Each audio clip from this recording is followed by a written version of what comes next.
What is up, everyone? We are back for another episode of Spin from the Reel. Once again, I am Matt, and joining me as always is the wonderful Allison Salamoni. And below me isn't Chris, but we're gonna start this off the bat. So Chris Never know is where to working, point. Chris is working a lot more lately, and so what we are going to do going forward here on Swim from the Reel is the weeks Chris cannot be here, or like say Chris is here, Allison can't be here, or Chris and Allison are here and I can't be here, we're going to fill that position with the guest host. And sometimes it may be a personality in this space. Sometimes it may just be someone we know who likes Showdown. So I'm really excited to get this going. It's going to be a fun ride. And Jeff, welcome, even though you're kind of technically already a part of this family for a show that we haven't done in a single episode of yet this year. This year we haven't done anything with this specific show. I've been on this channel this year. Yeah. With that absolute dumpster fire, can't look away while that car crashes into that train, Euphoria season 2. Yes. And yeah, I've been on this show before. I'm just talking about we have a show together on yeah. covering Showdown that we just haven't done an episode of yet this year. Oh yeah, because the season only started like a month ago, and also like everyone's been busy as all hell. Yeah, so there hasn't been any real coverage for it. So yeah, we'll get back on it soon. Yeah, I'm sure at some point. Awesome. Okay, so I think we just lost Mike Deacon as a subscriber. Sorry, should have warned you ahead of time. My bad, sir. Mike, why is he here? I thought this was. In all fairness, my face is on the thumbnail. You tweeted it out. Yes, and tagged me saying that I was going to be on. So if he's suddenly questioning it, like as if he didn't know, just remember he's a fucking moron. You're taking off the screen. My blood pressure is right. Oh, sorry, Deacon. Hey, Mike. If your blood pressure is rising, I have a medication for that. Let me know, and I'll mail it to you. I know if only we had James Remar here to let you know how much of a jabroni you are. It'd be great. But he's too busy in Griffin Park in Hollywood, where he lives. In Hollywood, where he lives and works. He lives and works. He lives and works. Okay, and we digress. Matt. Yeah. Oh, we have fun, don't we? But no, we got a fun show here for you today. We're going to talk this past week's Titans, or in this case, Saturday. What would be Friday night Titans and Saturday afternoon Titans. I am a shill. We all know where I'm heading here, so I'll just real quick, everyone, go ahead and give your thoughts on just brief thoughts on how you felt about this episode, and we're going to start with the special guest in Jeff Alterman. I finished it 10 minutes ago. In true Jeff Alterman fashion. No, Jeff gets a pass. He and I talked. Dude was moving this weekend. His father-in-law decided to come visit out of nowhere this afternoon and stayed. No, it's not out of nowhere. No. He works around the corner and he visits all the time and he has a day off. Like we see him like a couple times a week sometimes. It's not out of nowhere.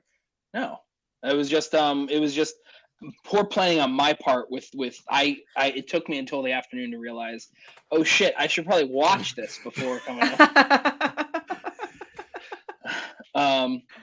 So I only had 2 days to do it as opposed to 3 or 4 actually between Friday and Tuesday. Mm-hmm. But yeah, so I gotta say it was a fun show. What are you doing? I'm sorry, cats are like going crazy because I just got introduced to this house like in the last 2 days. It was a fun show. It was definitely interesting to see Jesse Swift be able to play in person. Yeah. So and I have thoughts about I love Jesse. I consider him a good friend here in this space, and I think that it was interesting to see how, for the most part, he's very close to like I don't know what character he has. More than just being like very eager. Oh no! Is now Jeff frozen, or is it still just me? You're back. You're back. You were frozen. I'm back now, Jeff. My Wi-Fi has been weird in the house. Jeff is perfectly like crystal clear, and Allison is just like I hear the voice. Story of and my the life. picture My moves internet. after. We have been having so many issues with our internet. I apologize. All right, you're coming back in everyone. focus now. We're good. We're good. Yeah, you're fine now. You're fine now. I prefer when you're out of focus, but that's just me. You know, what are you gonna do? Yeah, But what no, am I go gonna ahead. do? What you're saying about Jesse? Continue to look off screen instead. So no, but it was interesting to see because like he's always so eager, and then you have him going up against Brandon Hanna, who has kind of gone into this over-eager, very friendly character, and It it's like, feels what's like I'm Jesse to watching do? Lakeith Stanfield and Get Out. Yeah, yeah. It's and Jesse is like he was eager, and then of course he's like been kind of like thrown to the side. So it's interesting to see Jesse play. Basically, he's just bitter the whole time. Like he's it's just like this guy who's like so bitter and annoyed. He was had able to some get in great some good one-liners. jabs though. Yeah, I was just about to say some great one-liners. Yeah. So yeah. What you got a fucking disclaimer? It was a good comment I said. I like the way you I'm just doing. reminder that might pop up throughout the show. And if I go on, I'm just I swear it's just because I have a raging headache. But overall, it was an all right match. I wish obviously it could have gone a little further. It was a little rough seeing Jesse not really get a question right in round 3. So hopefully we get to see him back and he continues to grow. And then comes the main event, which we had the return of Team Action versus The Reckoning, which Ray Juratis and I may have teased that I had a reaction because I did, but in trying to go back and edit said reaction, talking with a good old friend of the show, Sean Wingblade, he asked, he's like, "Did you watch this back?" I went, "Nope," and he goes, "'Cause you're muted the entire time." Good old Allison Style. You are a professional. I'm such a professional. I'm so professional that I refuse to go back and pretend it was the first time. How much of a professional I am. What you mean, like that one time that there was definitely that match between Ben Bateman and Mark Riley in the pay-per-view where it's like, all right, guys, sometimes this happens. All right, pretend that you got it for the first time. Watching live, we were just like, oh, I remember being in a chat with you and she was like, it was like, oh.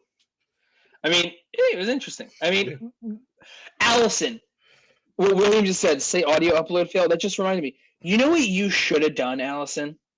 Do you remember Amaru versus Moose? You should have just re-recorded the audio over yourself watching it. You should have spaghetti westerned it. All right, you should have just 80-yard the whole reaction. What's up, PLD? I mean, you could have gotten away with it. So, guys, I recorded this really cool reaction about the return of Team Action. And, of course, I forgot to record audio. So I'm going to sit here and this is the moment where I reacted. This is the moment where they came on screen. This is the moment where I was like, oh, my God. You could tell from me with the lips moving, saying, oh, my God. That's where I said, oh, my God. My mouth moving 1,000,000 miles an hour and me jumping in my seat. I'm so excited. Yep, this is where anyways, it was a fun match. It was a fun match. It was fun seeing Team Action together. It was fun to see him try to do what he normally did, but also knowingly like acknowledging how he's being forced to almost censor himself now. Yeah. So except for when he was humping that table. And then the post interview where he said, try to edit that out or something like that. Yeah.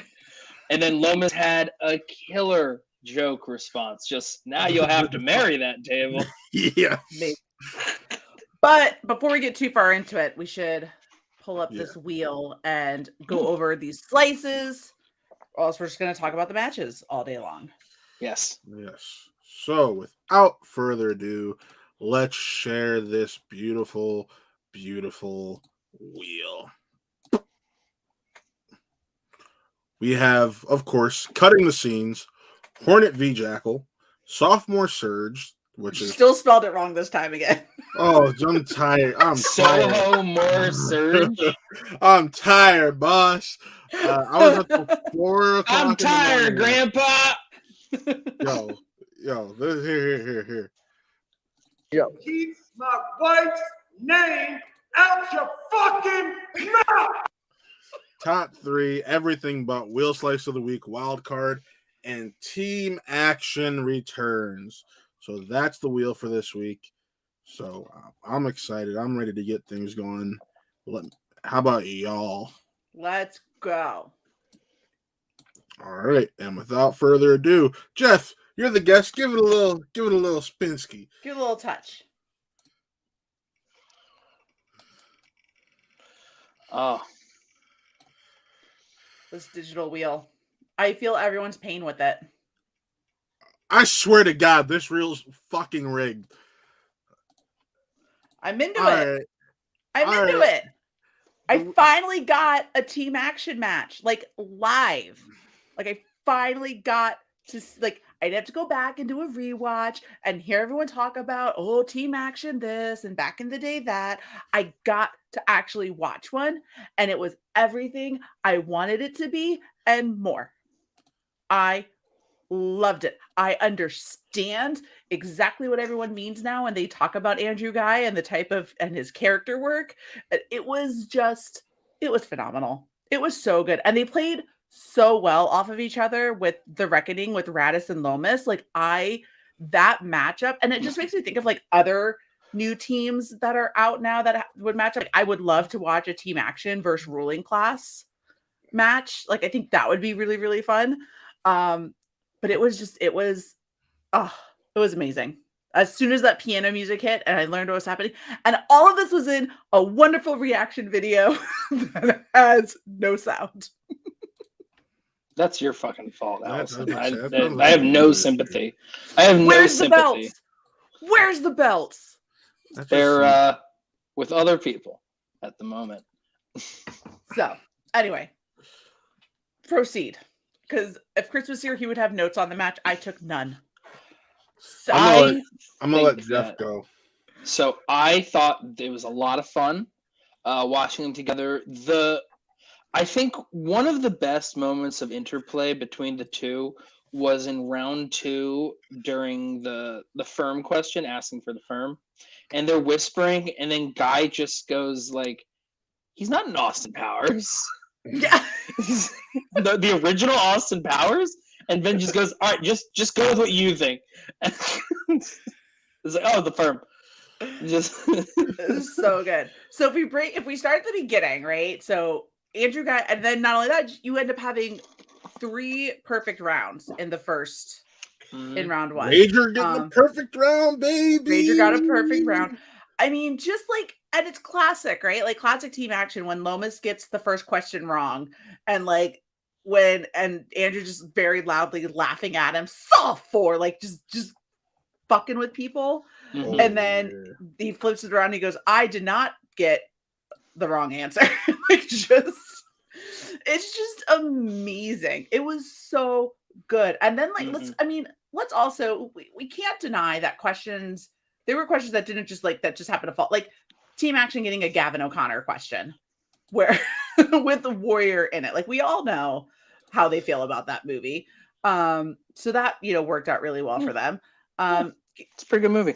It's a great movie. So is all the other ones that were listed. But yeah, and then wheel round, Tom Cruise. Meanwhile, Brother Lomas and Rager did pretty good with their slice too.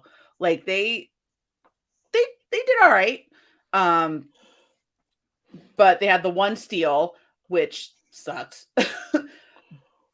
But man, I mean, and then how do you play? They played so well against the two of them, like taking selfies, doing all the distraction techniques. Now that they can get up and run around was amazing. Yeah, I mean, and then even Rick tried to do the same thing, walk behind them at some point as well. Quick question, just because I was trying to like skip through and get to the end there. Did they miss any questions in round 2? I know they went to multiple choice at least once or twice. At least once there. They didn't miss a question, right? there was a near miss. That was a challenge that they won, which was the MI2. Yeah, that's what I'm mixing up, because that was a good challenge, by the way. Great challenge. I think that challenge landed the way it should, because they specified in the actual question which entry in Mission Impossible, Mm-hmm. in the Mission Impossible franchise, which has always Been had referred to as MI as the Right. way that MI has always been the way that it's been abbreviated on all the posters. And when you're specifically answering MI2, it's not like asking which Bond movie was it, and they say MI2, meaning the second one, because that's obviously a different spy franchise. Right. So yeah, okay, so that was it. The only thing they actually missed was just the Rocky Rider question. Everyone was off by one. And then Andrew Guy was like, challenge, and Ben Dempsey, they're like, it's not our question. We can't challenge it. That's not how that works. Yeah. He's like, oh, wait, I understand. But overall, they did a great job. They did a great job. Yeah, MI2 is allowed there. PLD, yeah. Because here's the thing. To me, I had a friend who used to live at the end of my block, and I would go over there and we would play, N64 at his house. And he had a VHS, and I never knew what it was. I never knew what it was at the time when I was growing up in elementary school with it. All I knew, it was a VHS that had flames on the cover, and in red text, it was MIII or MI2 on it. And to me, I didn't know what that was. So it's always been MI2 to me because that's the fucking cover of the home media. That's the poster, which is the cover of the home. It's all I remember from Mission Impossible 2 is it was directed by John Woo because there's a lot of doves. A lot of doves. Real quick. It's also awful. Yes, it is. Real quick, the Shillamy is going to come out. I do want to say, not a lot of people are talking about this because they ended up losing, but Radis played a great game. Overall, perfect in round unnecessary amount of doves. She's still talking about doves. She's still talking about doves. We moved on. Your internet. Your internet's just like, hey, we'll be back 5 minutes ago. Radis played a great game. Unnecessary amount of doves. Sorry, roll. But, I'm so upset. Perfect round one, first of his career. And then he did pretty well in round two. I know he wishes a few things probably could have gone his way question wise, but they handled it. They handled their business pretty well up until that was it's 5 point. These 5-pointers, man, this year are that. I'm sorry, to me that 5-pointer was a 2-pointer. That was I think that's a 3-pointer when you think of the name, because Jovan Adepo is not a well-known name. There's like 2 big movies that you. What is she doing? Do you see this? What is happening? That's Maisie. There are 2 titles off the top of my head for Jovan Adepo because I haven't really paid attention much to him, and one is Fences, and one is Overlord. I don't really know many others from Jovan Adepo. He was in The Leftovers, Mother. Leftovers is television. Yeah. Mother. He was Will Reeves in the Watchmen television series. These are all television things. I'm talking about movies. Yeah, I'm just saying, to your point, he's not in a ton of movies. Yeah, he hasn't been in a bunch of movie stuff. So Jovan Adepo I think that just citing Jovan Adepo makes, if you keep saying the word Jovan Adepo over and over again, it just sounds so weird after a certain point. What was the word that Ken couldn't pronounce? The name Aminet? Aminet. He's like Aminet, Aminet.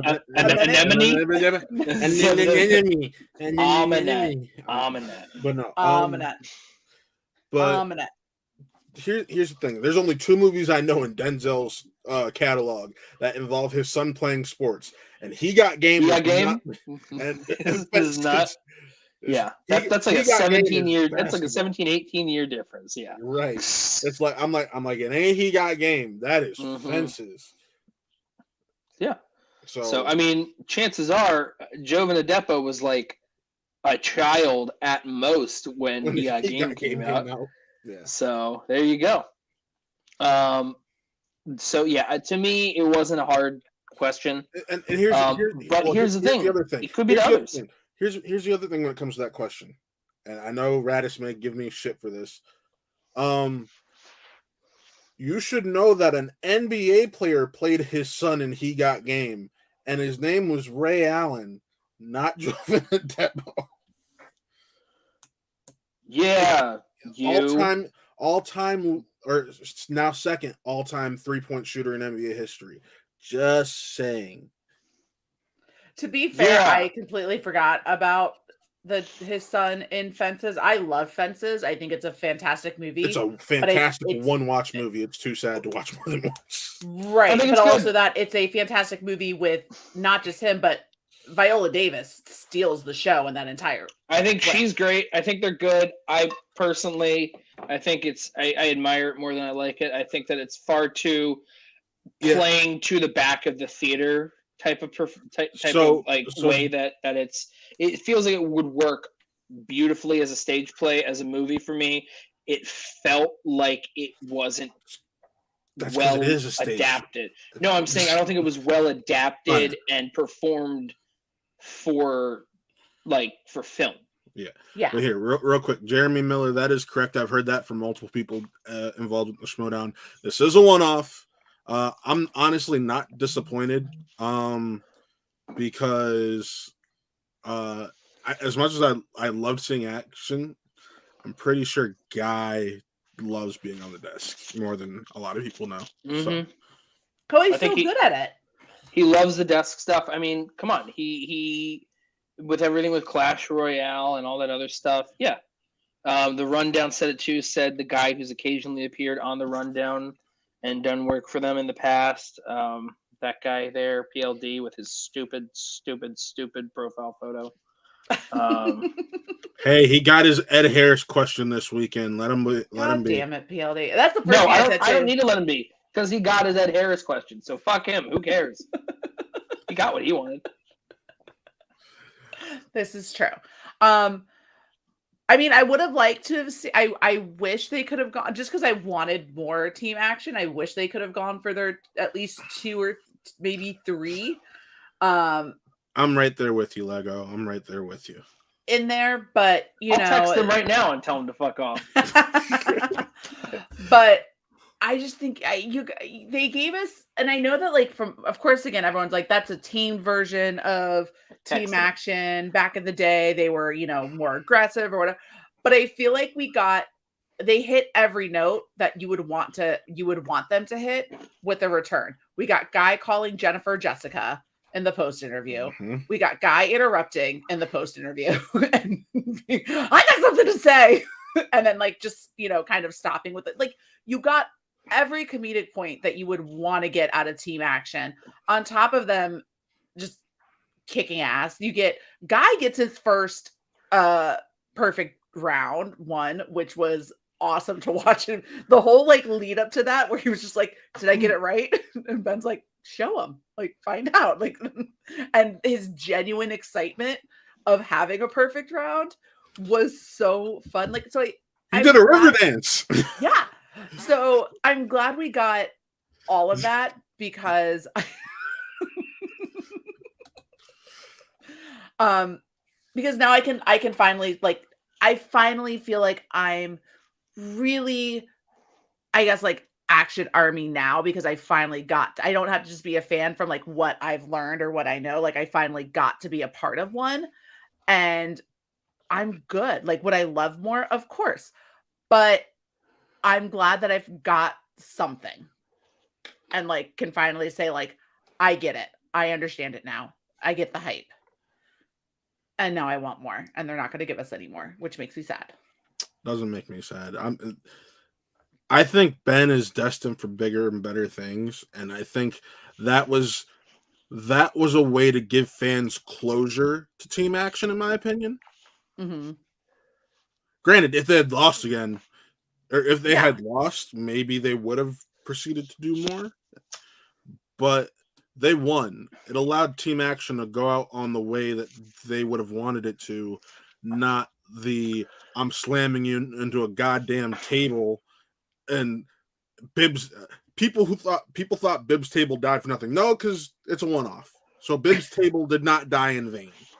Right. I think that the closure thing, hopefully it's addressed of this was a one-off, thank God we're friends again, etc. It didn't really get addressed during this, So I get them talking and mentioning a rundown and whatnot, but if it can be, because remember, this isn't just trivia. This is a show. This is entertainment, which means that there's a certain canon that this stuff has to sort of like stick to. So I think that, hopefully they have a scene or something that helps provide that ultimate closure of, hey, we've both grown up at this point here. I think we're going to get that next week, though, because Andrew said he's going to manage Guy. So Andrew said he's going to manage hopefully, Ben next week. That's what I mean. Like, hopefully they happen to, hopefully they do like pay attention to that there. So, yeah. I'm into it. I love it. And then I have to say one of my favorite moments though was when Lomas made the joke about having to marry the table. I know we already talked about it a little bit, but I love that like both Ben and Drew were there. They looked at him like, that's a good joke. That was good. You got me. That was a good one.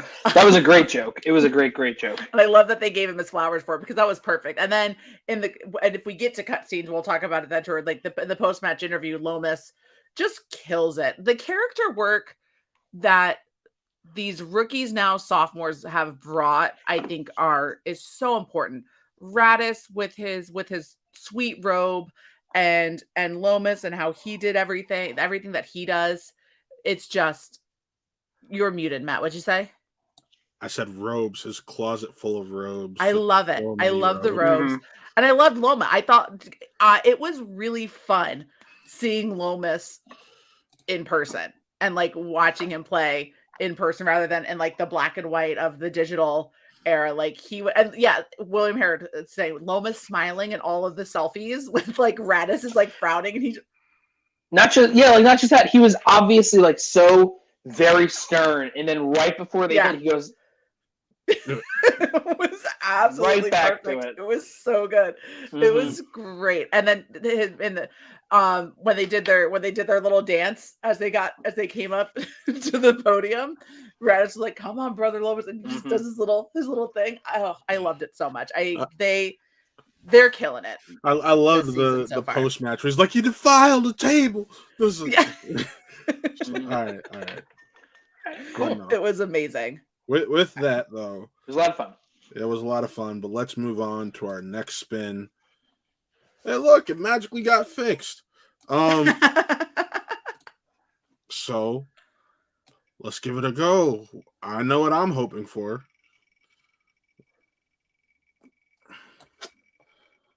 Yeah, I let that one hold for a bit. Allison! Oh, no.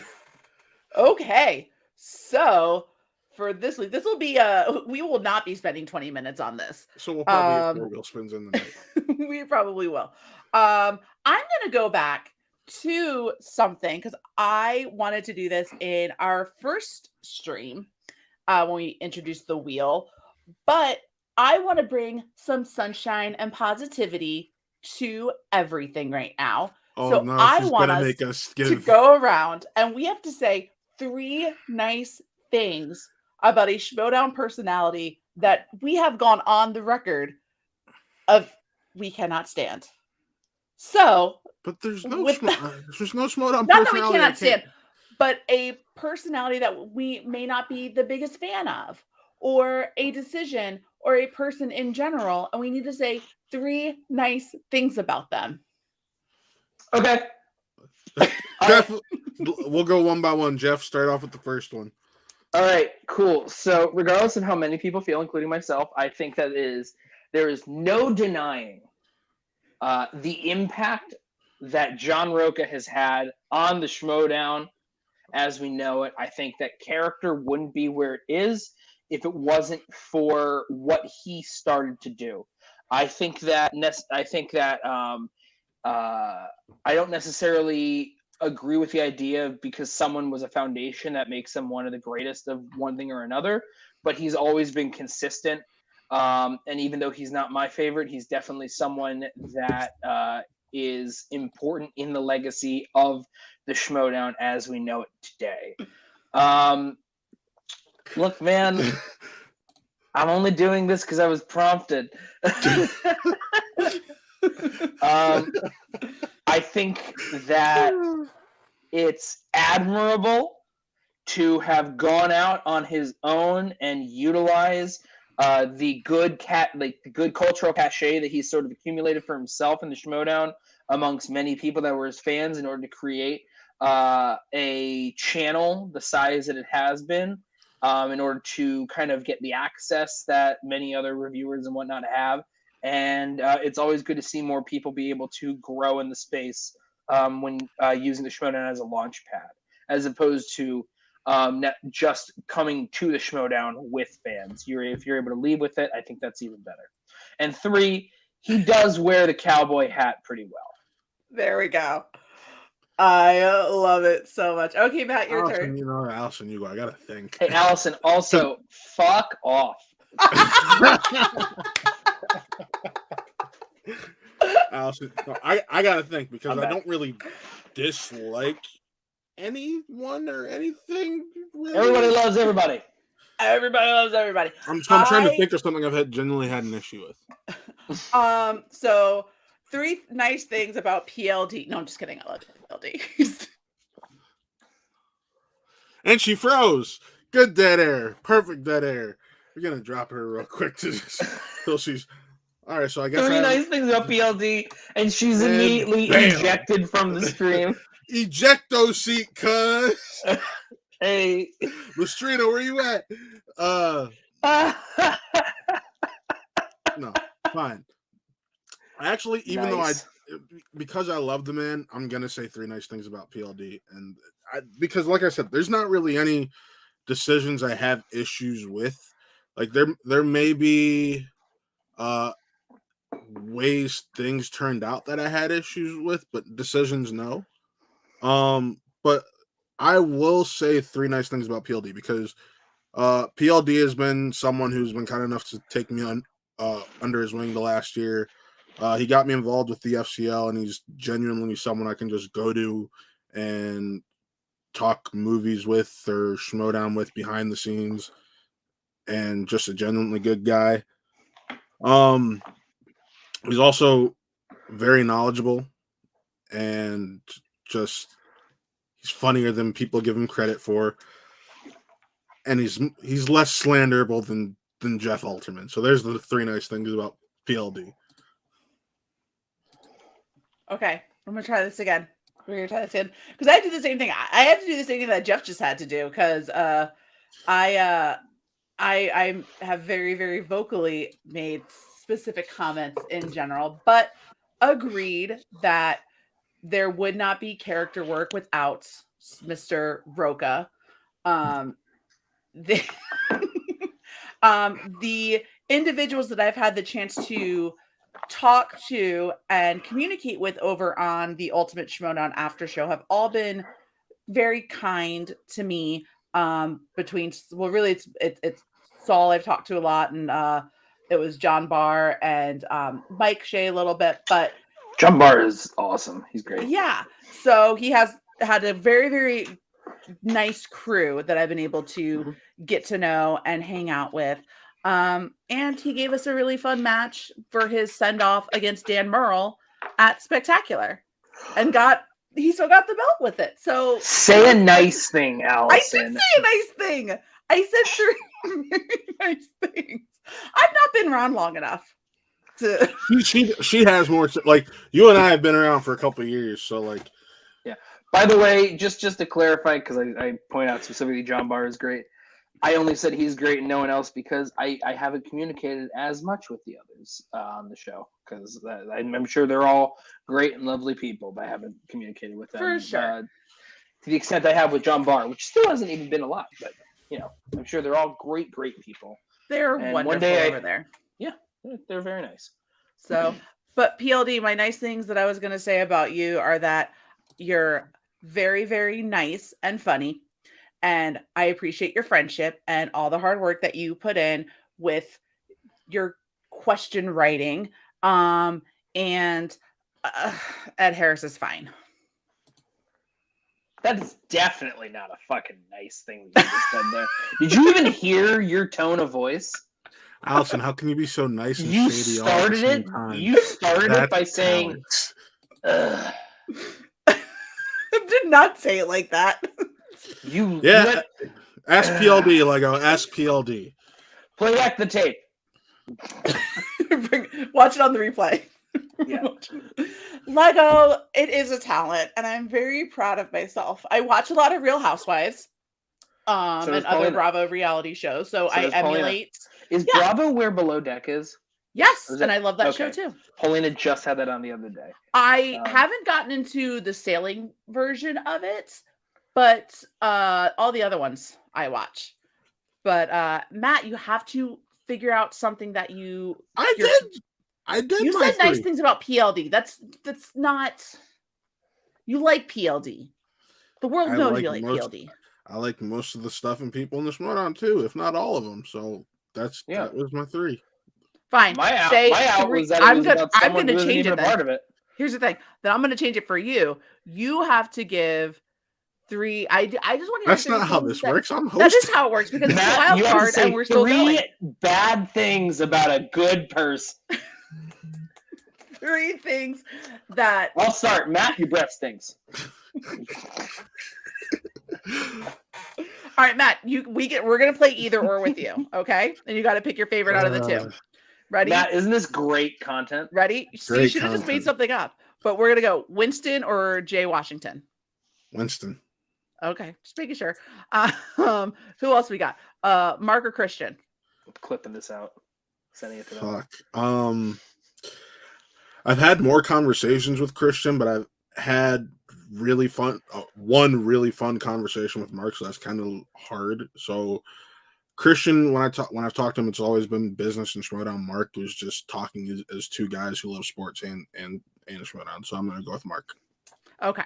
Let's see. Who else can we do? All right, Bibbs or the kid?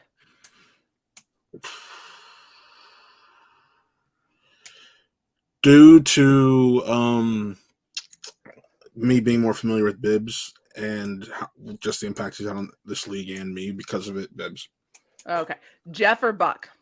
Jeff. That's all. Jesus, dude. Real quick, I'm much more familiar with Bibbs as well. I just want to throw this out there. I pay into his Patreon every month. I listen to a lot of their critically acclaimed and all that other stuff that they do. But the kid was in Adam Wingard's The Guest, and that goes a long way for me. That goes a long way for me. One of the best movies of the 2010s. That goes a long way. Well, Jeff, someone's on my show, and someone has a show that's going to be on the same time as my show in about 15 minutes. So, well, then we should keep going faster so that you don't suck away views from my channel, bitch. You're the one who started an hour late. All right, last one. No, that's just normal time, 9 p.m. Last one, Matt, and then we can go into a. No, we switched to 9 a while ago. Ready? Yeah. Ready? PLD or PJ? Fuck. Keep in mind, you just complimented PLD because he's someone that you give more shit to. You never give shit to PJ publicly the way that you do. I never give shit to PLD publicly. Well, that's because he's someone who's above you when it comes to checks. PJ isn't necessarily or wasn't previously. So, come on, man. Come on. There's only one answer. I And the plead the answer fifth. is remove yourself from the stream. I plead the fifth. You can't do that. 1, 2, 3, 4, 5. I knew that'd get him. Got him. That was. I can't pull up the wheel though. We need him back. Bruce Campbell or Ed Harris. Matt, Bruce Campbell. Yep. I don't have Bruce to pretend Campbell. with that. 1, 2, 3, 4, 5th. I plead the fifth. All right, bring the wheel back. That's all I got. Thanks for playing. All right. With that, we're gonna slow the wheel down for this wheel spin. See if we can All right, DJ Matt. Like, what are you're gonna slow down this next one? Well, what I've noticed is that the faster it is, the more likely it is to just go to like whatever next to what you just landed. Yeah, the thing about digital wheels is the momentum. Wheel slice of the week. Oh my god. What does this mean again? I got the notes. But What's I your gotta be favorite honest. wheel slice from this week's matches? Gotta be honest. Don't care. As the would be guest so here, sad. can I request a respin? Sure. Only because what are we gonna say? I thought you'd go What are with we gonna Tom say? Cruise. Fantasy sci-fi. Oh yeah, Tom Cruise really loved him in Edge of Tomorrow, aka Live Die Repeat. Like, okay. We'll give Jeff. I think Wheel Alright. Slice. Here's the deal, and in my opinion, for your show, here's a critique. I think Wheel Slice of the Week should really be utilized when interesting stuff happen with the wheel. Then it might actually be no. Top 3. top 3. What? That's what it is. Top I 3. let you know what top 3 choices I want to talk about, where everyone can give their top 3.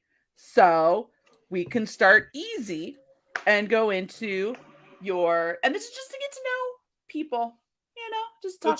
This is still involving the Schmodown, though. It's the top 3 from the Schmodown. So, Okay. Jeff, what would you say are your top 3 just Schmodown moments in general?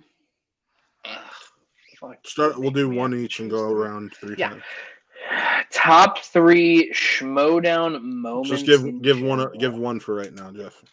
I'm stuck in that name a woman thing right now where I literally can't think of anything at the moment. Jen Kemp, all the blonde actresses look the same. I'll start off the debut of Rick the Rager Addis. That's one of mine. You right there. just sucked the I'm long dick chill. of your friend. No, because fun fact, I helped create the Rager, so I'm a. I thought you were gonna say fun fact. It's not a long dick. No. For those who don't know, I Are you suckers ready to rage? edited the audition video, and he was in a fan league that we started on this channel that was short-lived, but it was fun, and we kind of developed that Rager character together. Was that the last one that you filmed, by the way? I still have I have those. I just haven't had the time to edit them. You don't ever have to release them. Oh, I'm releasing them. I won by knockout, but it doesn't matter. Fuck it. Who cares? I gotta say, you know what? I'm gonna build off of. I don't get. I'm gonna build off something that Will Herald said here. The Flash aha thing. I'm not gonna say that one, but the moment for me that really announced Kevin Smets as a formidable opponent was, I believe his first match was against Hector Navarro, right? And no, first was it David, the black David. Oh, that's right. I don't know why I thought it was Hector Navarro. But as soon as he won, he pounded the desk and said, "Bring me Kalinowski," and then like storms off. And I'm like, this guy gets it. Mm-hmm. So that's probably one of my that's one of my favorite ones because it sticks out. It sticks out for me. That's a good one. One of the first ones I would say it's one of my favorite moments is Nikki Dimalanta when she realized that she was about to beat Gold Leader and go to Spectacular, and she asked for the repeat because she started crying and she had to like get herself together. Definitely in my top 3 for sure. It's just like it's such a pure moment, like. First, especially when you know the story of like where she was in the draft and how she didn't even really think she wanted to compete. And just even like when she talks about like how she's a newer Star Wars fan and like kind of the shit that she got with that. And having it all just kind of come full circle to this moment where she ends up she's about to go. She figures out she's going to the biggest stage of them all to compete. I just think that was just such a beautiful, incredible moment. Okay. Matt, did you say yours? I said I gave my first one, so we're doing one each. Keep going around. I am going to say the Roca beating Merle because that's actually what really sold me on the Showdown. That is still one of my top moments, without a doubt. So, All right. Here's one that I think is it's a funny-ish one to me, and that is the path back when Christian won the belt, where it was like, I'm going to retire, and then every time he was going to play a match, he's like, I'm retiring after this match, and he kept winning. He kept winning, and he's like, I don't want to be here. And he kept winning, and no matter how much he wanted it to lose, he would just keep winning up until he beat Dan for the belt, and he wanted to retire from playing, and then Dan's like, also I'm retiring. And I just thought, like thinking about that, like he wanted to retire from it so badly and just be a creative, and then Dan's like, then he gets a belt, and Dan's like, actually I'm out, deuces. Yeah. That whole thing I thought was just it's a very funny, and like the best thing that I think what was it? I think South Park, there was an episode where they were playing Little League and they really just wanted to, like, they didn't want to play anymore. And so they would keep trying to lose, but the other teams also would like try harder to lose. So then they kept winning as a result. And that's what I feel like Christian was. Christian was just a South Park Little League team that he just kept winning despite the fact that he did not want to be there. Yeah, I mean, like he didn't want to be there. It had the same sort of energy as all the negativity around like the digital era. It's just like, just don't like it, just don't want it, just don't want it. Only it was more fun. Yeah, it was way more fun because he's like, because he's like, if I really did rig this, would I really have given myself an easy answer like that? Yeah. So well, my next moment, it's not a big one, and it's probably, not one that a lot of people even really care that much about, but I wouldn't be here doing all of this if it wasn't for that moment. But during the Danger Zone teams match against who was it? I can't remember now. Midterms. When Bateman got his official warning for talking during the questions and just being Ben Bateman, the boss. I came home and sat down and watched it because I knew who Dan Murrell was as my husband was watching. I wouldn't have gotten into any of this. So that moment there, when I turned and looked at my husband and said, why is this Ben guy such a dick? And then he explained what the Showdown was to me. And it got me here with all of you lovely people. So I consider that definitely in my top 3. For sure. Matt, what's your last one?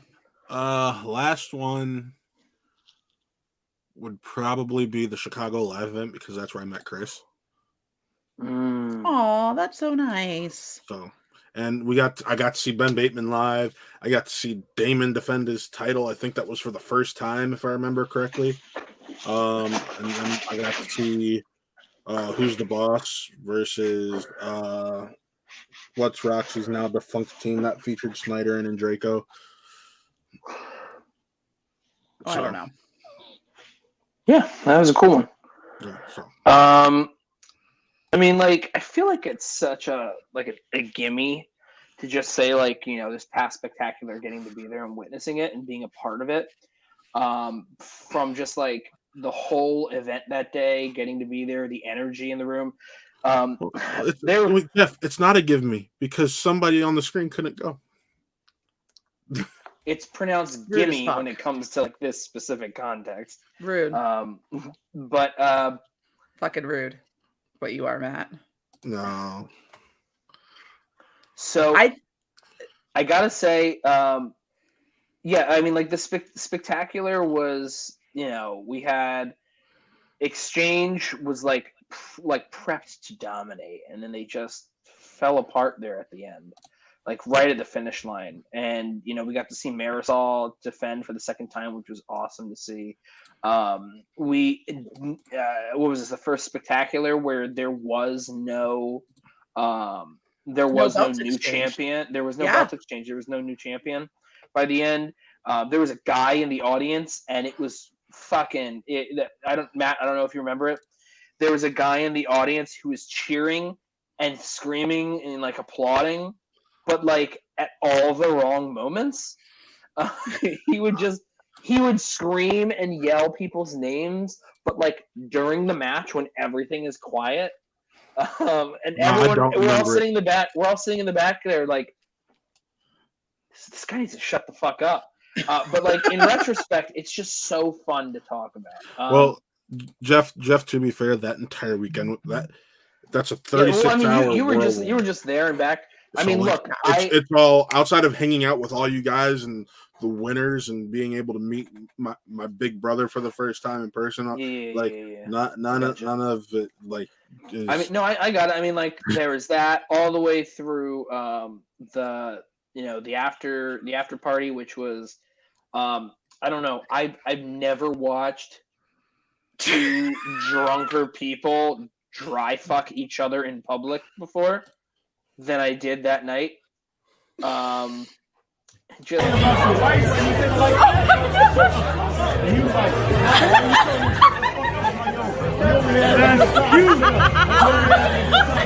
exactly.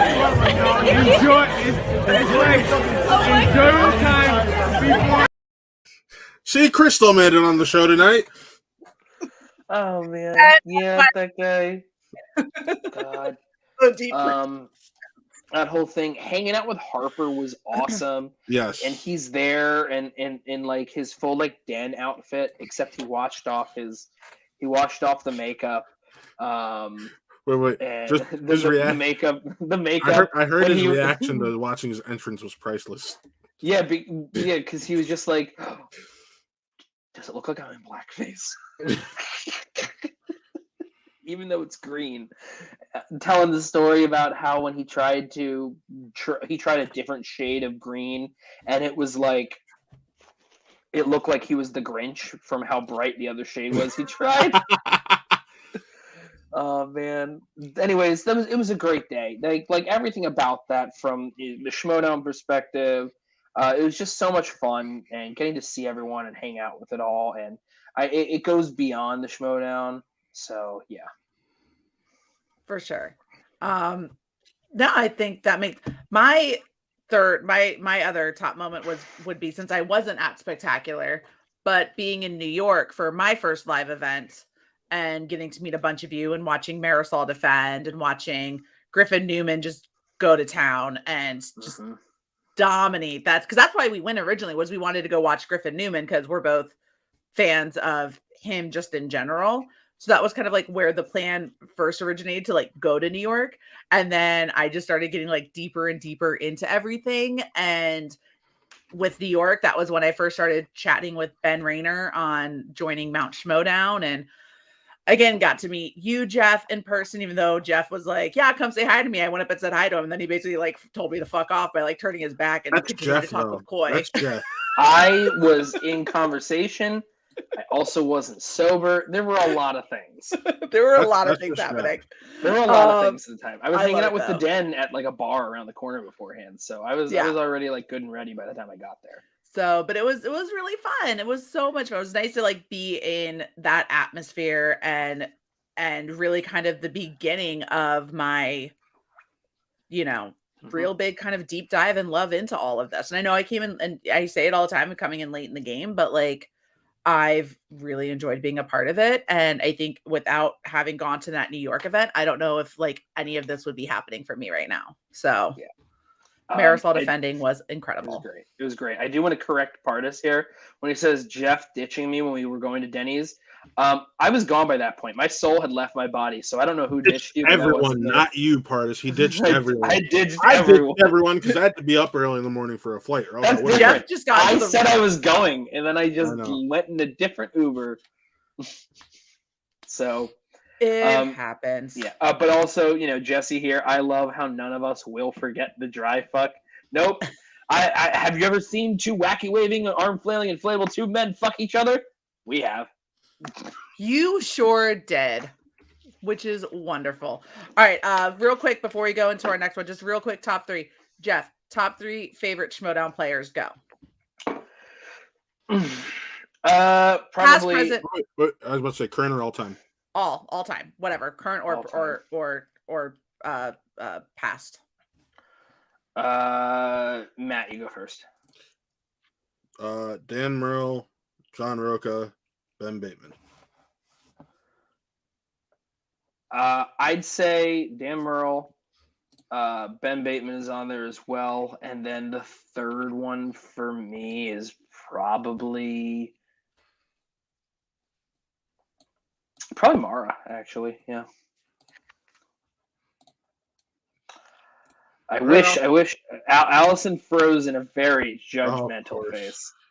So judgmental. Because I said John Roca is one of my all-time favorites. Yeah, you fucking plebe. Yo, I'm sorry. No, she was back. She was back. I saw the head shake. And then she dropped her face. And... Okay. We good? Okay. Okay. Yeah. Are we? What are we? Yeah. Top 3. Okay. My favorites. Obviously, Dan Merle. We go Ben Bateman. And then I would say, just because like I can only go off of what I can go off of right now, the Lady Justice herself, Marisol McKee. Love some Marisol. Marisol is honestly what is one of my favorite people to meet in person. She is absolutely. I might actually replace Mara with Marisol now that I think about it. Just because like Marisol is like they both get it like different degrees of like how they put it into it. Like Mara is just like so funny and just like so pleasant, like enjoyable to watch. Marisol is just like locked in and like just knows how to be a part of this. It's you know like so does Mara, but like there's like different levels of like how they approach their character and whatnot. And I think that Marisol really like has embraced a lot of that.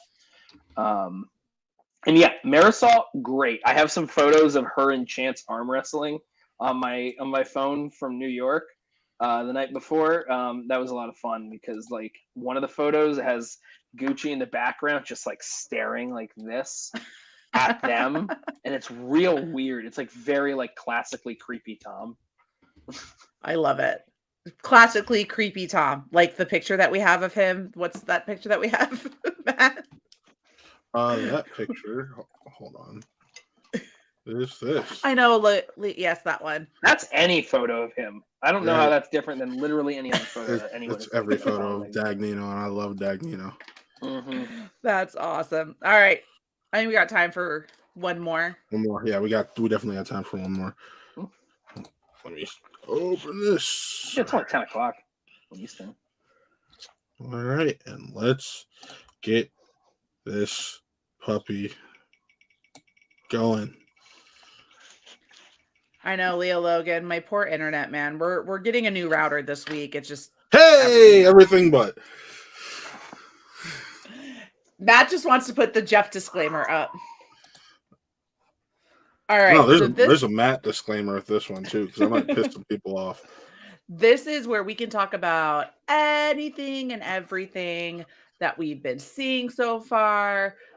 Positives, negatives, hot takes that you think you might have, all of that fun stuff. So with that being said, we'll start with Jeff.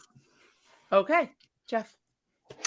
I'm going through my head how to say what I'm thinking in a way that is both respectful, but also like how to address it actually like from a critical standpoint rather than just to like say it to be negative, because I hate the idea of like just saying things and just complaining and like just being like, yeah, this sucked or something like that.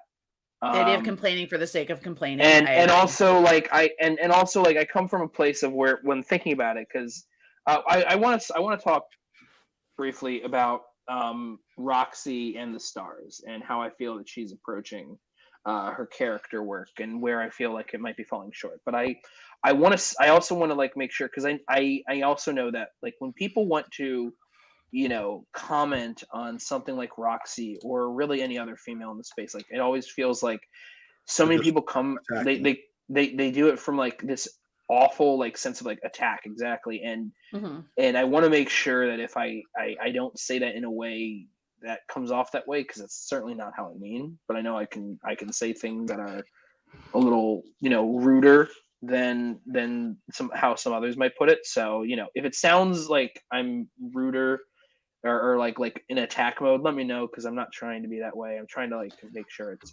positive. We'll also state here that the views of Jeff Alterman are not what? Are not what? All right. So anyways, God, I hope she just drops that. All right.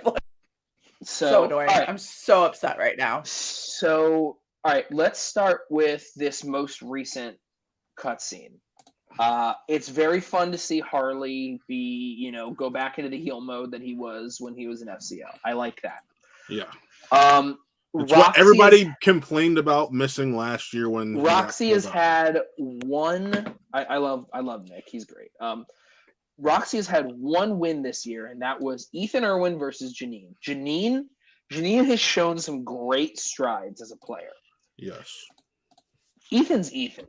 So there's also that to account for. So I don't really think that win, like, yeah, okay, cool. It's under Roxy, but I don't know exactly how much that had to do with Roxy being involved, especially with the way that things kind of get, like, how filming works nowadays versus before.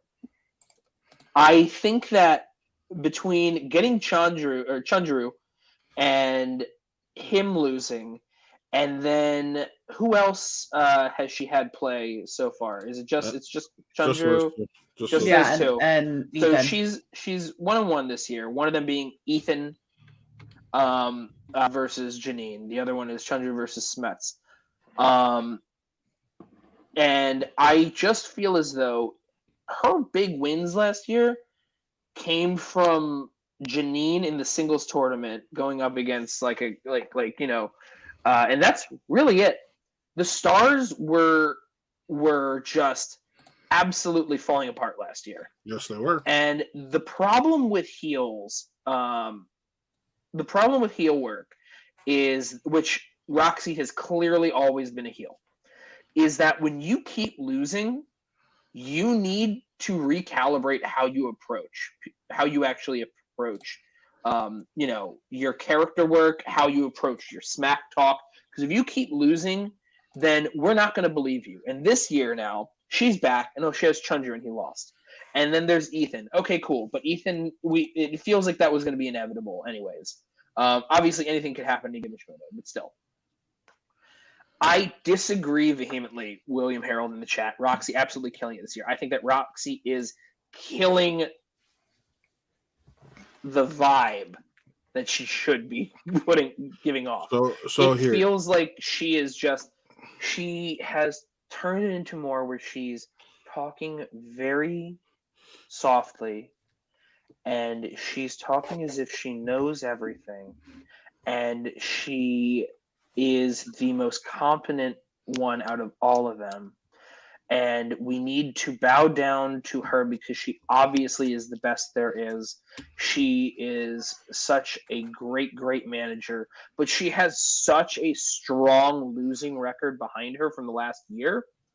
And she was much more hit or miss the year before, that it feels like they need to do something that from a creative standpoint that has her more of like she's fighting for something. Right now, it's just people are just going to her. All these people that are like well-known and well-regarded as players. You got Chundru and you got Ethan, and Nick showed a lot of promise last year. Like, we need to see, why do they want to go to this person who was a part of some of the worst gameplay of last year? It doesn't make sense to me creatively. I don't really enjoy that much because I don't believe it. I get it from the sports perspective. People are working with people and they study and they do that and they do this. But from an entertainment perspective, creative perspective, I don't believe anything she says when it comes to having like listening to her. I don't understand why people want to go and keep playing for her when she had such a large losing record. Because at least Winston had a worse one in the end because Janine helped pull but him out. He was second place the year before, so you have more of a reason to believe it's just he's going to be able to rebound. And the difference was he had some good character work stuff happen last year, and he has this thing with his character where he's able to kind of go back and forth between the more serious and the more fun. She has just gone from heel to soft-spoken heel, and I don't really. I want to see more. I'm missing the sass. People care. I get what you're saying. You're missing the sass to it because it's just like I'm just gonna talk. Like it seems like a villain just explaining their plan and that's it. She's acting like she commands a room, but the room is just filled with people that were told what to do. Like it's a room filled with people that were told by the creative, you are now going to be with her. I need to know why it's worth it. Because she has had some great heel stuff in the past. She's had some great, you're right, the sass and whatnot. But with the continuous losing record and the fact that it's always been heel, that's why another thing with Winston, why it works better. Because he's never been really a heel. He's not a heel now. So him going from losing to people still want to work with him come from that. He's not a smack talker in the same way. So she always comes from a place of like smack talk that she's better. And she frequently showed last year as a manager that she wasn't. So I want to see why people want to work with her. I don't just want to see, I don't want what's happening, which is people just are like, I'm working with her now. She knows what's best for me. Does she? Anyways, that's well, I think the one thing that is interesting with what she's doing and why it's kind of working in a sense is because the people that she's pulling up are all people who are factionless at this time, right? And Nick wasn't, because Nick was on the Stars last year. Chandru was. Ethan Chandru. Chandru was. And Ethan made it clear. Ethan was factionless.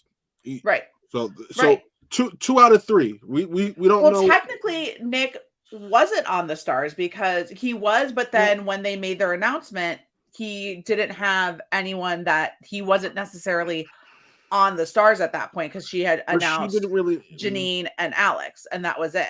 So, but it's a whole weird situation with that. I like. Here, in my mind, and this is just me as the resident sports guy. Sure, she announced her initial roster. She's like, and they asked about the other members. She's like, we'll see. So that's you're on the bubble. I'm not confirming. You're. It's like preseason in football. You're not on the roster until I officially say. Like the whole creative thing with Adam Collins. He was never listed as being in corruption, but then that scene was like, actually, we are going to have you, and he's like, no, I went to Swag. I was on the bubble, and they have the opportunity to go elsewhere. Adam Collins just went elsewhere, and so actually, this kind of I said it on our show on my channel, Show Me the Money. It kind of actually goes hand in hand. The whole Adam Collins thing, like so many people thought that was such a great scene. I thought that it was missing like a key emotional hook, which is we literally had no idea that he was actually going to be doing that until it happened. Right. It's just like it seems like there are choices being made outside, like the Andrew Guy thing. It's kind of fun that way, coming in there for that match thing. But like for many of these, like I get like, oh, anything could happen. Great. I understand that everything's show and tell. I need you to tell me more. I need you to tell me more about why these things are happening. How did this come to be? All right. How did this go from the last we saw of Adam Collins was at Spectacular. Marisol defended. Corruption won. He runs out and embraces her. And it is this joyful celebration. And then the next time we see him, it's a sad scene about him leaving when they wanted to keep him because they waited too long. There's something missing there. There's something missing between Roxy being a heel that kept losing to suddenly people like Chunju and Ethan who want belts, who really want to get to the top and get those belts back, then go to the person who hasn't been able to get a belt for any of their players. Like there's Alex Damon who lost his belt after a long run when he was under Roxy last year. There was the Otter couple, which was a crazy match, sure, but it didn't result in a belt. Like the best thing that happened with the Stars was that Janine beat Dan Merle last year. Yeah. She also beat Kalinowski, which was, I mean, not that he's the greatest player, but good, but they're about even, I think, in terms of like how good they are, like Kalinowski and Janine in singles. Yeah. Mm-hmm. No, I think I look at how Roxy's doing things and how it's coming across as in more of a like, why haven't you guys figured it out? Like, I get coming across with that kind of like snarky, bitchy, like just very like, what did I tell you? Like, I don't want you here. Like, and being kind of rude in that sense. And I don't hate it. But again, like you said, what else is there? What is it about going to the Stars that is so appealing at this point? Right. Other than it looks like she's just revamping and now they have good players, and Ethan has been a champion before. Chandru has been a champion before. Alex Damon has been a champion before. So, I mean, it's good sells for having good players, but other than like trying to make the next like uber heel faction, which is what I feel like they're trying to do with the Stars with how the storylines are playing out. Mm-hmm. Which, by the way, right now there's two super powerful uber heel factions, and it's not balanced really because the Den is about to be an uber heel faction with heel Harper, Saul, Ben. It's like this pretty heel faction.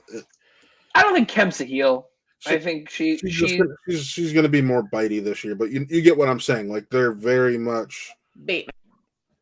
Yeah, I mean, I get having like a couple heel factions, but like in terms of the ones that we've focused on, yes. It's why. It's like why now and why the Stars, I guess. And it's like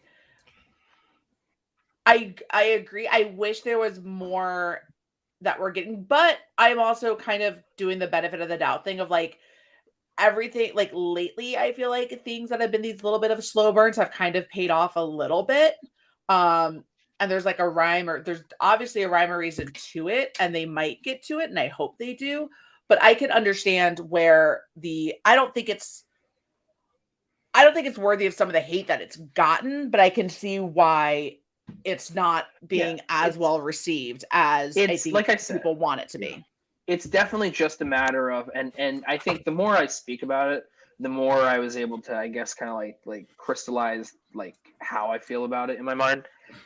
How I said it went back to like the Adam Collins thing that I've talked about before, and to other stuff. Like there is a connective tissue that is missing between scenes, and I think that the Roxy thing that I bring up here is just another example of it, but it's a big one because they put so much focus on it, and they had a bunch of stuff in scenes from just this past week, so that's why it's also like at the forefront.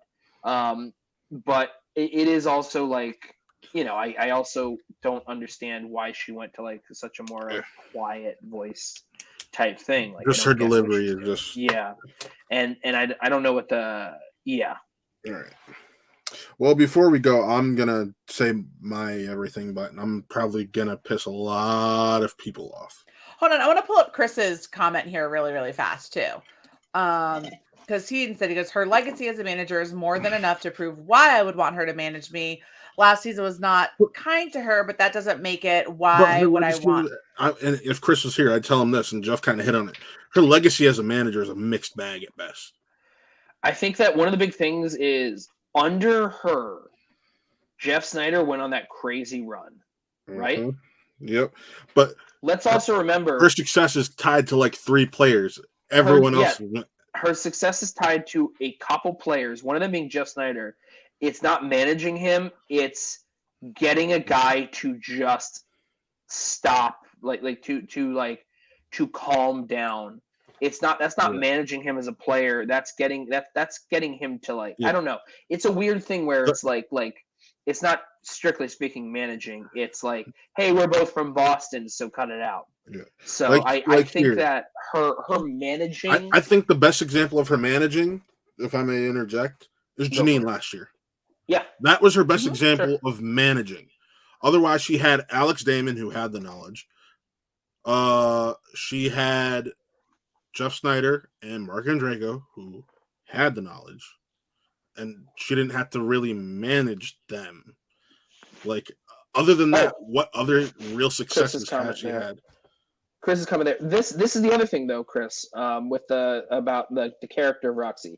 Yes, she gave her character stuff that she did as a heel manager and whatnot was solid last year. But like I said, it kind of it talks but what I'm saying is, because she has that big losing record, and then she has this sudden. How am I supposed she has this sudden shift in becoming more of a soft-spoken, how can I put it?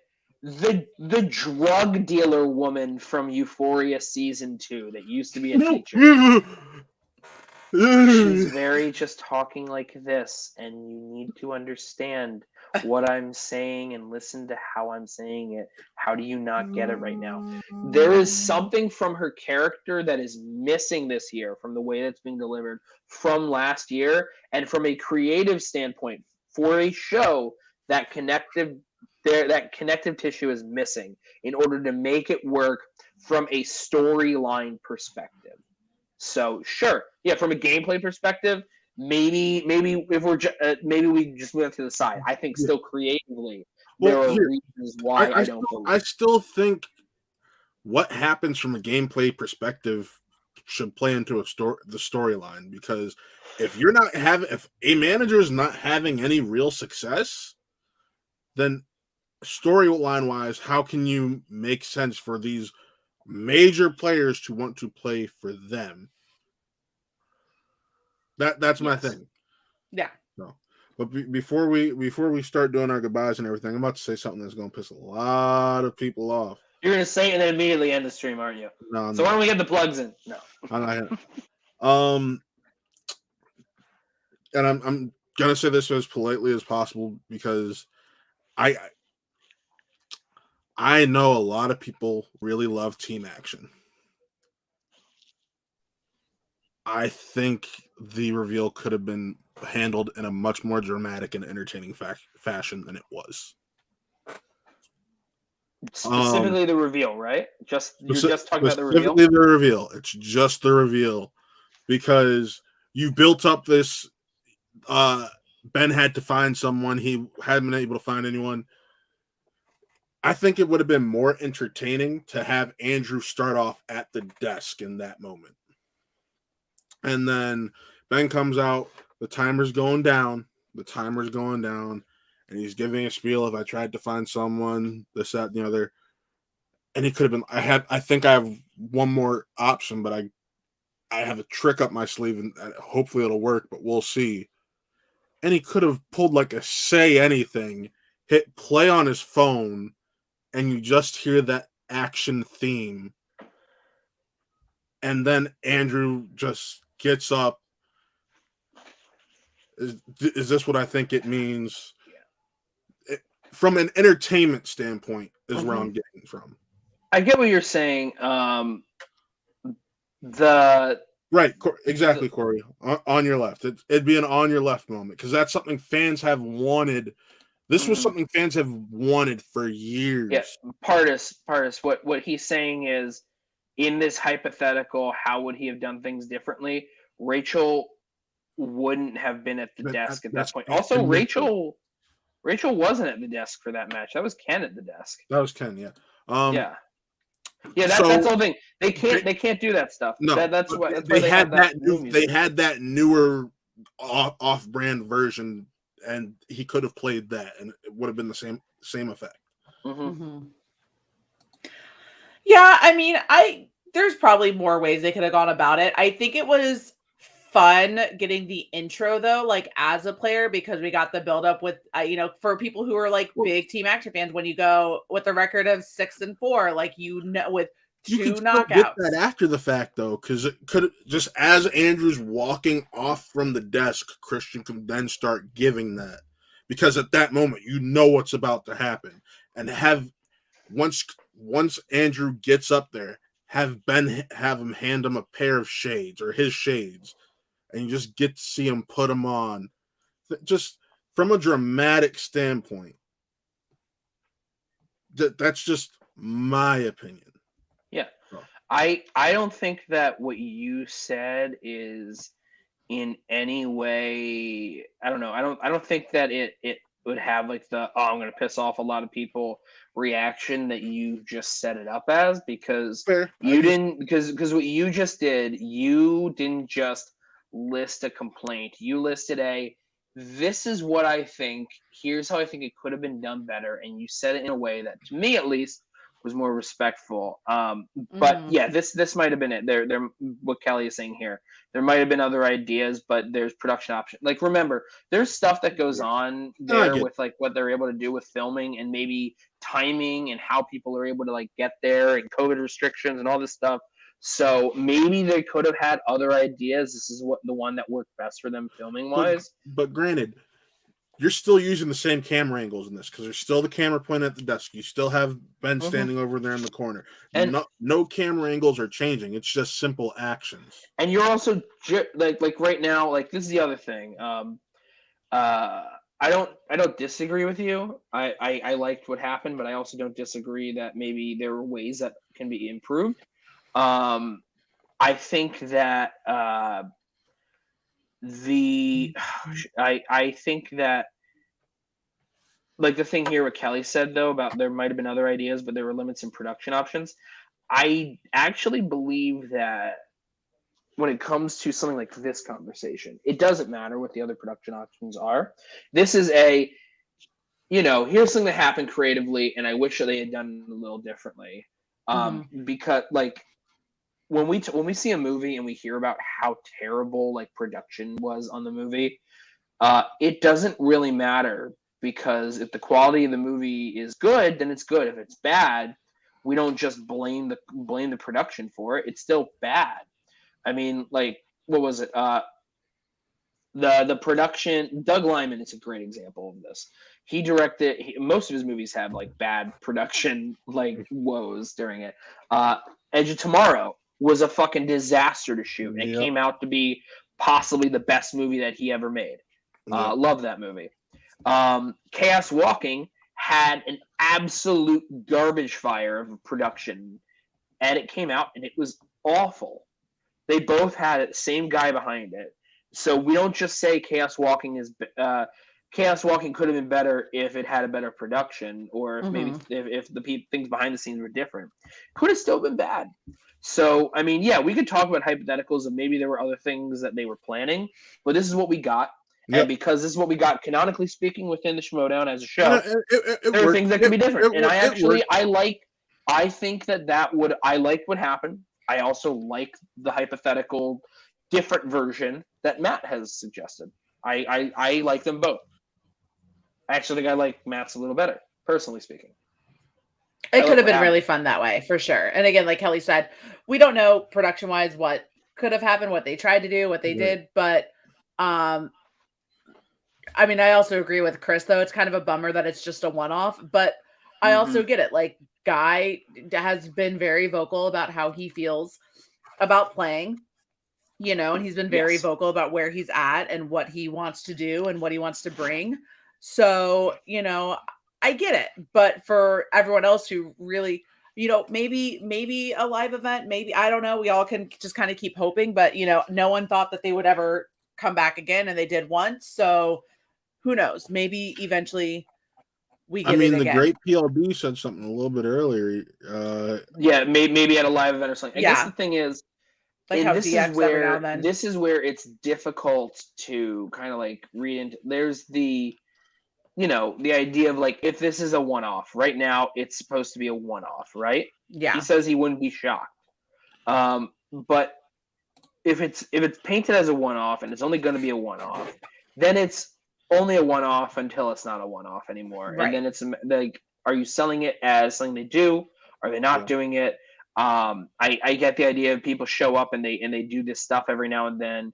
I just want to understand where they are. Are they a one-off, or is this something they might do every now and then together? And it also kind of really fucks around with the generally, in my opinion, mishandling, I guess. I don't know if that's the word, actually. The poor communication that has gone into how factions work this year. Yeah. Points, not points. What matters, what doesn't, outside of, you know, general, we're going to make sure you're entertained. Cool. You have these factions. Why do they matter when you can just do literally anything at any other point? I would be fine going back to the days where it's only like 3 or 4 factions. We don't need 8 like we have. Well, we don't even know with how many are like truly active at the moment. Well, let's see. There's fan favorites. There's the Den. There's Swag. There is Corruption. There is the Mercs. There is Say Dungeon. So we're at 6 alone right there. Exchange and Stars. 8. Okay, we're at 8. Like I said, Chris. I think I mentioned that earlier. When we talked about them coming back, I think that they need to have something that's an explainer. It goes back to a lot, and once again, it goes back to my complaint when I was talking about Roxy, bringing up the Collins thing with Swag. There needs to be some connective tissue. We got a slight explainer, Chris. It wasn't Andrew's post interview where he's like, he said, "Ben's my boy. I'm always going to have his back, and for that's why I came out and did this and this, that, and the other." And then he said he's going to manage Ben against Radis next week also. So there is an explainer there. It's just not where you would want it. It's in the post, not a scene. That stuff.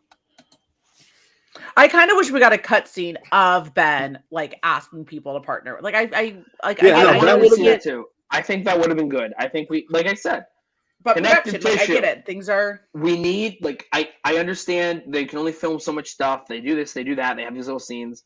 I just think that they need to have these little bridges that get us from A to A. We have scene A. We have match C. We got to get that bridge in B. We need to figure that out. We can't just the alphabet. You don't just say the alphabet is A and Z. There are still 24 letters in between. Right. So, this is another thing. Canonically speaking, Guy has probably had the most fucked up character in the last 2 years. Who's the Winter Soldier?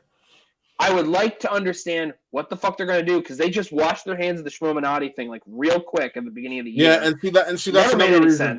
That's why like there's still some left over there, and I guess that's why in my head I think Ben playing that music also in my head worked because it'd be like Drew snapping out of it at the same time. That so there I had multiple reasons for it. So, anyways, but well, overall, it was a lot of fun. Everything I thought it was very enjoyable. Always there's stuff that could be improved on. Doesn't necessarily mean that the stuff that needs to be improved on is bad inherently. It's just there's always ways to make things better. Yes. I think if you try to if you say it's not that it's bad, it's we just want a little bit more, right? Yeah. And again, understanding the limits in production and what they can do and with the time that they have and the COVID restraints and all of that, but there does every now and then it's just some of the cutscenes aren't connecting because, like you said, it feels like we're going from A to C without just like a little bit. And again, I can also hear Christian in the back of my head saying, just keep watching and wait it out. Like it'll get connected somehow. And I get that. But at the same time, because I'm still going to be watching either way, I'm Right. for everything, I'm having a blast with what they're doing. But I can see the frustrations of like, well, why are we here now? Like, what we haven't talked about Roxy and the Stars for a couple episodes now. Like, why are we bringing it up now? Like, what's and so I get it, but at the same time, like, we're just gonna have to keep waiting to see. And then if we end up not getting the closure, then it could be like, okay, so maybe we should have pushed a little bit harder for that little bit of a bridge. But I feel like with that being said, we go ahead and start kind of wrapping some stuff up. Jeff, where can everyone else find you? In my new house here in Yes. Philly. This background, things may change. Did you forget about that until just Nope. now? Nope. I'm saving it for now. This will all, the background over time eventually will change. Mm-hmm. When we get this room more set up how we want to, this mattress won't be against the wall like this. But I got Show Me the Money. Go to that channel and like the videos on there, subscribe on there. Buck, my the other host on the channel, he's doing a baseball thing like right now over there. We want to go over there, please like that video, comment on there, etc. Also, Buck, starting tonight at midnight Eastern, 9 p.m. Pacific, he says he's going to be starting some game streaming on there for Star Wars the Lego Star Wars Skywalker Saga.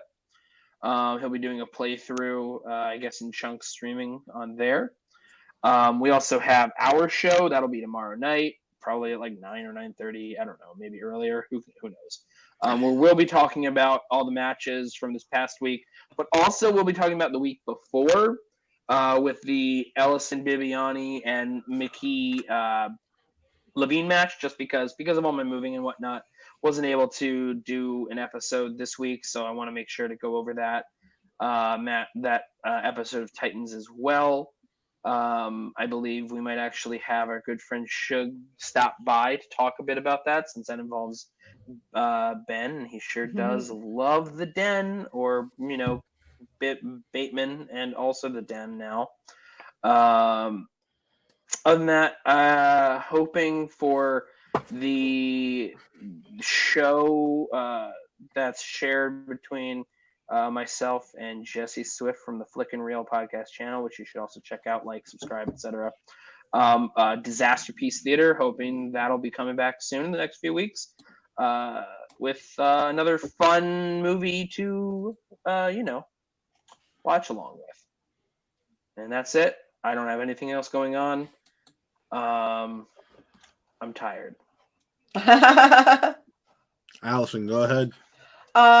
You can find me here on Monday nights and over on Twitter at Allison Salamoni. You can also find me over on Flick and Reel. Typically I'll be trying to hang as much as I can now during that speakeasy, even though it's super late on the East Coast. Super fucking late. But when the one time you don't show up, you wake up to a prank of people on Twitter asking about your expertise on Moon Knight that you don't have, which is fun. I'm also going to start working really, really hard on getting the return of Behavior Geekology.